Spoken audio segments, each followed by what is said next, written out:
بسم اللہ الرحمن الرحیم۔ کبھی غور کیا ہے کچھ گھروں میں آمدنی کم ہوتی ہے مگر سکون بہت ہوتا ہے، اور کچھ گھروں میں پیسہ بہت ہوتا ہے مگر سکون نہیں ہوتا۔ تو میری پیاری بہنوں، برکت پیسہ نہیں، اللہ کی رضا ہے۔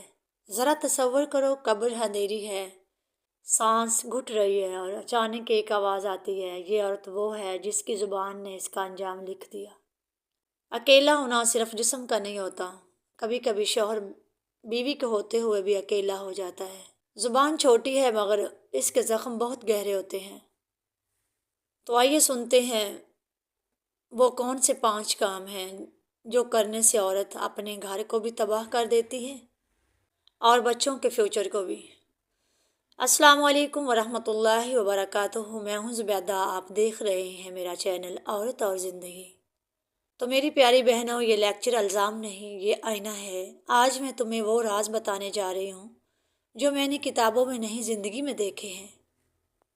یہ لیکچر کسی کو نیچا دکھانے کے لیے نہیں، یہ تمہیں امیر بنانے کے لیے بھی نہیں، یہ ہمیں بابرکت بنانے کے لیے ہے۔ جب شوہر کہتا ہے تم میرے ساتھ نہیں ہوتی، تو وہ جسم نہیں مانگ رہا ہوتا، وہ ساتھ مانگ رہا ہوتا ہے۔ میں آج کوئی کہانی سنانے نہیں آئی، میں آج ایک حقیقت سنانے آئی ہوں جو ہم روز گھروں میں دہراتی ہیں اور پھر کہتی ہیں پتہ نہیں سکون کیوں ختم ہو گیا۔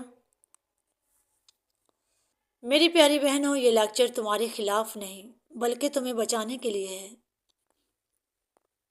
پہلا جملہ وہ جو عورت بولتی ہے شوہر کی عزت پر، رزق کی ریڑھ کی ہڈی ہے۔ پیاری بہنوں، جب شوہر پریشان ہو، بیوی کہے مجھے مت سناؤ، یہ سب سے گہرا زخم ہوتا ہے۔ شوہر کامل نہیں ہے، بیوی جو ہے وہ بھی فرشتہ نہیں ہے۔ شوہر کے سامنے اس کی عزت اتار دینا اسے اندر سے توڑ دیتا ہے۔ اور دوسرا جملہ، میں نے تم سے شادی کر کے غلطی کر لی۔ میری پیاری بہنوں، وہ گھر کبھی خالی نہیں ہوتے جس گھر میں شوہر کے لیے دعا ہوتی رہے، لیکن وہ گھر خالی ہو جاتے ہیں جہاں شوہر کی بے عزتی ہو۔ دوسرا جملہ، میں نے تم سے شادی کر کے غلطی کر لی۔ میری پیاری بہنوں، جس گھر میں شوہر کی بے عزتی ہو، یہ جملہ صرف شوہر کو نہیں، نکاح کو بھی ذلیل کرتا ہے، رزق کے دروازے بند کر دیتی ہے۔ ایسی بیوی، یہ کڑوا سچ ہے، جو عورت شکر گزار ہوتی ہے اس کے گھر میں چیزیں ختم نہیں ہوتی۔ اللہ پاک فرماتے ہیں کہ اگر شکر کرو گے میں تمہیں اور دوں گا۔ صدقہ مال کو کم نہیں کرتا، یہ حدیث کا وعدہ ہے۔ تھوڑی سی روٹی ایک پرندے کے لیے اور 1 روپیہ کسی ضرورت مند کے لیے، یہ سب دولت کو بچاتے ہیں۔ تیسرا جملہ پتہ کیا بولتی؟ خوشی کے لمحے۔ جب بیوی شوہر کے لیے دعا چھوڑ دے تو آسمان خالی ہو جاتا ہے۔ میری پیاری بہنوں، بیوی شوہر کا لباس ہے اور لباس اکیلا نہیں چھوڑا جاتا۔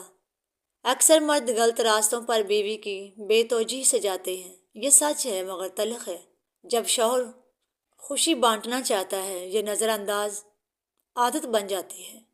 اور چوتھا جملہ، چوتھی جگہ، بستر، تم میری زندگی خراب کر رہے ہو۔ میری پیاری بہنوں، یہ جملہ بد دعا بن جاتا ہے، اور بد دعائیں کبھی خالی نہیں جاتی۔ یہ موضوع خاموش ہے مگر خطرناک۔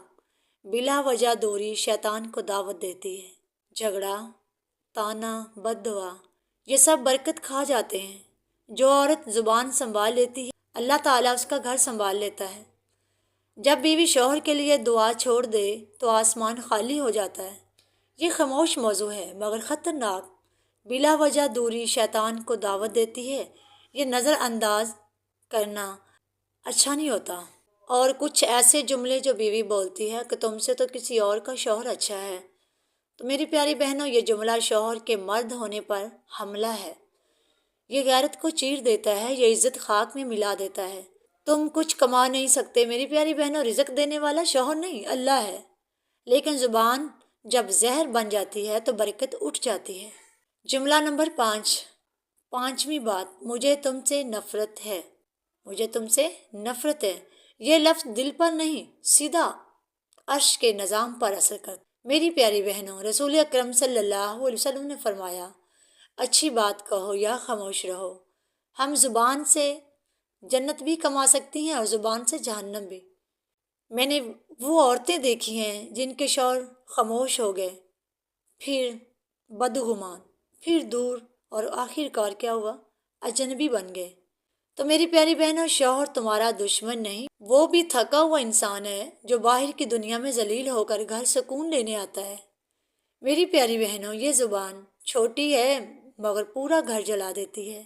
ایک عورت روز بد دعا دیتی ہے اللہ تمہیں برباد کرے، پھر وہی عورت روتی تھی کہ بچے ہاتھ سے نکل گئے، کیونکہ جو زبان شوہر کو جلاتی ہے وہ اولاد کو بھی جلاتی ہے۔ نبی کریم صلی اللہ علیہ وسلم نے فرمایا، اچھی بات کہو یا خاموش رہو۔ ہم نے بولنا تو سیکھ لیا، خاموشی نہیں سیکھی۔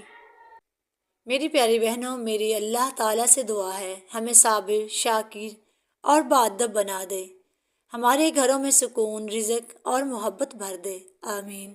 رزق نوٹوں کا نام نہیں، رزق وہ سکون ہے جو بہت کم گھروں میں رہ گیا ہے۔ اگر آج بھی ہم نے رویے نہ بدلے تو حالات بھی نہیں بدلیں گے۔ یا اللہ، ہم عورتوں کو گھر جوڑنے والا بنا، توڑنے والا نہیں۔ ہمارے گھروں میں برکت، عزت اور حلال رزق اتار دے، آمین۔ اگر زبان پھسل گئی ہے تو آج ہم توبہ کرتی ہیں اللہ تعالیٰ سے کہ اللہ دلوں کو جوڑ دیتا ہے۔ یا اللہ، ہماری زبانوں کو خیر کا ذریعہ بنا دے، آمین۔ تو آخر پہ میری التجا ہے میرے ویور سے اور میرے سبسکرائبر سے کہ وہ مجھے اپنے دل کی ہر بات بتائیں، مجھے کمنٹ کر کے بتائیں، مجھے داد دیں، مجھے پتہ چلے کہ میری باتیں بھی کسی کو اچھی لگتی ہیں یا نہیں۔ یہ میری تو نہیں، یہ نبی کریم صلی اللہ علیہ وسلم کی باتیں ہیں، یہ قرآن و حدیث کے مطابق ہیں، میں نے اپنے پاس سے کچھ نہیں بنایا۔ ہاں، مگر کچھ ایسی باتیں ہوتی ہیں جو انسان کو زندگی کے ایکسپیرینس سے ملتی ہیں۔ تو آپ مجھے کمنٹس کر کے بتائیں اور شیئر بھی کیا کریں۔ اگر ہماری وجہ سے کسی ایک کا دل پگھل گیا اور وہ اپنے گھر کو سلجھا سکی تو انشاءاللہ ہمارے لیے وہ صدقہ جاریہ بنے گا۔ تو اللہ تعالیٰ ہم سب کے گناہ معاف کرے، ہماری اولادوں کو نیک کرے اور ہمیں سیدھے راستے پر چلائے، آمین۔ وآخر دعوانا الحمدللہ رب العالمین۔ جزاکم اللہ خیرکم۔